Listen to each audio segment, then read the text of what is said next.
I'm like a huge Landry Fields fan, so the fact that he just got his title basically reassigned to general manager, because basically he was going to leave. He was very popular amongst front offices as someone other teams wanted him to be their general manager. So basically the Hawks were like, if we're going to keep him, we have to give him a pay raise and make him the general manager, which Travis did.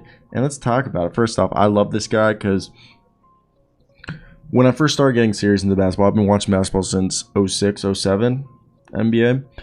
But my first year really getting into it was 2011, where I can tell you, since 2011, I've been religiously watching it. And I remember Landry Fields because he was somebody that I remember right before the Carmelo Anthony trade. I remember Danilo Gallinari, it was Landry Fields. There was one other guy on that team. I forget his name. I don't know what happened to him. But that 2010 draft, okay, the Knicks had a few guys. Like, I remember Landry Fields and Jeremy Lin were going off. And people, look, first off, Landry Fields is only 33 years old, and he's worked his way up. He was a guy who made the all-rookie team, averaging 7 points and 4.5 rebounds. He played 5 seasons across with the Knicks and the Raptors, and he had injuries, which ended his career. And basically, as soon as he ended his career, he started working as a scout and then worked his way up the front office. And I believe he started off with, he started with the San Antonio Spurs, and then he was the general manager of the Austin Spurs after working 3 seasons as a college scout. So he's a guy who's worked up his way the right way, through the right people, especially coming out of R.C. Buford's, boot camp, becoming an exec. And he was a popular target amongst the league for their own general manager roles. And this title change keeps him in Atlanta. And he's only 33. Travis and Fields have worked side by side in building this roster when Fields was an assistant GM for the Hawks, so nothing will change on that front. Fields was originally hired by the Hawks because of his relatability with the players and his scouting eye when he was inside the San Antonio Spurs organization.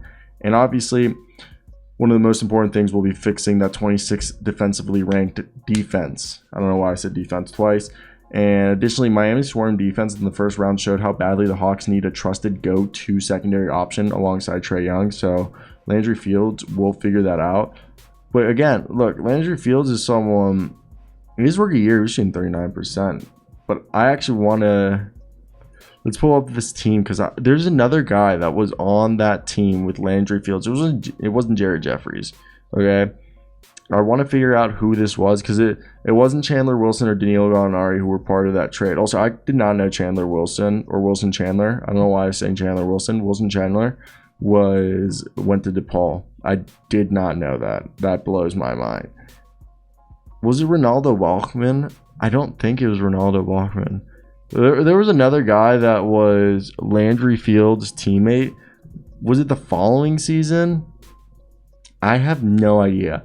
I really want to figure this out, because there was another guy that was also like an undrafted guy with Landry Fields that I very much liked when I used to play 2K. It might have been Jared Jeffries. It really could have been Jared Jeffries, and I just don't remember that correctly. But it just doesn't seem like it is Jared Jeffries. But I just remember Landry Fields and this other guy like balled out together. It might have been Iman Shumpert, but they were like a duo. And I was like incredibly stoked about it. I have no idea why. And I'm also checking over here on, do you guys remember Mikhail Petrus? And Sebastian Telfair played with Jonas Valanciunas. Wow. Those early days, last years of Andre Barjani. Rudy Gay, I forgot all about that. I knew he was on the team, but I didn't realize they all coincided together. This New York shit is really pissing me off, because I wanted to know who he played with. Because I felt like there was maybe it was Anthony Randolph. I think I used to always get Landry Fields and Anthony Randolph as the future of the team. Dude, Anthony Randolph, he basically would still be a lottery pick in this year. If he came out again from LSU after averaging the stats he did at LSU, people don't realize what he averaged. In LSU, I know he shot only like 10% from 3, but 16 points a night, 2.5 blocks, a steal a game, 1.5 assists, 8.5 rebounds, 46% from the field. Okay, his willingness to shoot, He really never became a three-point shooter in the NBA. Overseas, he's became, a decent three-point shooter. He would still have so much success, I feel. Not so much. He would be way better, Anthony Randolph, if he came out today. I'm 100% convinced right now that it was Landry Fields and Anthony Randolph. That was the two guys that I very much liked. I don't know why, but I feel like that just sounds correct. And I'm going to stick with it. Ronaldo Balkman was another guy that was interesting. Ronnie Terioff, that was geek. Ronnie Terioff. He was a second-round pick. He won a championship in 2012. I did not know he was on that Heat team.